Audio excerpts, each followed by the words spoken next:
ശുചിത്വത്തിനായി ഹരിത rally സംഘടിപ്പിച്ചു. ജില്ലാ ശുചിത്വ മിഷൻ 2026 സംസ്ഥാന നിയമസഭാ തിരഞ്ഞെടുപ്പിന്റെ ഭാഗമായി തിരുവനന്തപുരം ജില്ലാ ശുചിത്വ മിഷന്റെ നേതൃത്വത്തിൽ കാട്ടാക്കട ഗ്രാമപഞ്ചായത്ത് ഹരിത കർമ്മസേനാംഗങ്ങൾ ഹരിത റാലി സംഘടിപ്പിച്ചു.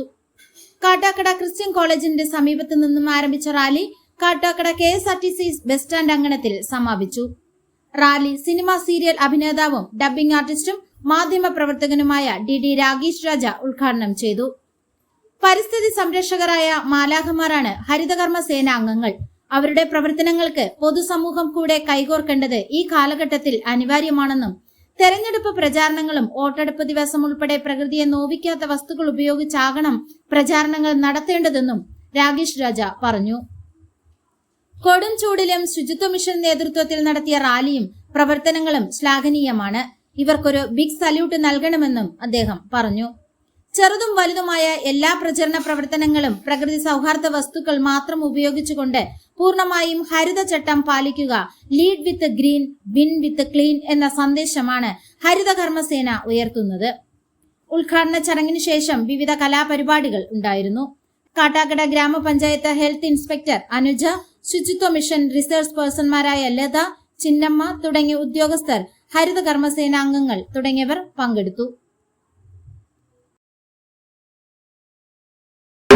അല്ലെങ്കിൽ മാലിന്യങ്ങൾ പ്രകൃതി ചൂഷണം ചെയ്യുന്ന ഒന്നാണ് എന്നുള്ള സന്ദേശം നൽകിക്കൊണ്ടുള്ള ഒരു പ്രചരണ ജാഥയാണ് ഹരിതകർമ്മസേന നടത്തുന്നത്. നമ്മൾ എല്ലാവർക്കും പലപ്പോഴും വായനയിലും അല്ലെങ്കിൽ TV-യിലും ഒക്കെ കേട്ടിട്ടുള്ളത് മാലാഖമാർ പലതരത്തിലുണ്ട് അല്ലെ.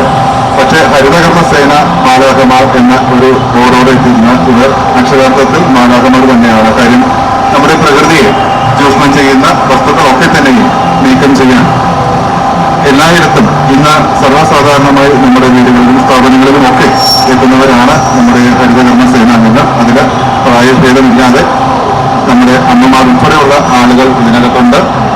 ഇവരുടെ ഈ ഒരു പ്രചരണം ഈ ഒരു തിരഞ്ഞെടുപ്പ് കാലഘട്ടത്തിലേക്ക് മാത്രമുള്ളതല്ല എന്നുള്ളതുകൂടിയാണ് നമ്മൾ എപ്പോഴും ഓർക്കേണ്ടത്. ഇന്ന് പ്രകൃതിയെ ചൂഷണം ചെയ്യുന്ന പ്ലാസ്റ്റിക് ഉൽപ്പന്നങ്ങൾ ഉൾപ്പെടെയുള്ളവ പല സ്ഥലങ്ങളിൽ നിന്നും നമ്മൾ നിക്ഷേപിക്കാതെ വഴിയിൽ നിന്നും വലിച്ചെറിയാതെ ഇത് എന്താണ് നമ്മൾ ഒരുമിച്ച് വെച്ച് കഴിഞ്ഞാൽ അവർ തന്നെ അത് വന്ന് എടുത്തുകൊണ്ട് പോയി അതൊരു റീസൈക്ലിങ്ങിന് വേണ്ടിയിട്ടൊക്കെ കൊണ്ടുപോകും. ഇത് പലപ്പോഴും ഇപ്പോൾ പ്രാവർത്തികമാകുന്നുണ്ടോ എന്ന് ചോദിച്ചാൽ പലയിടത്തും അത് നടപ്പാകുന്നില്ല. ഇതിനെ നടപ്പാക്കാൻ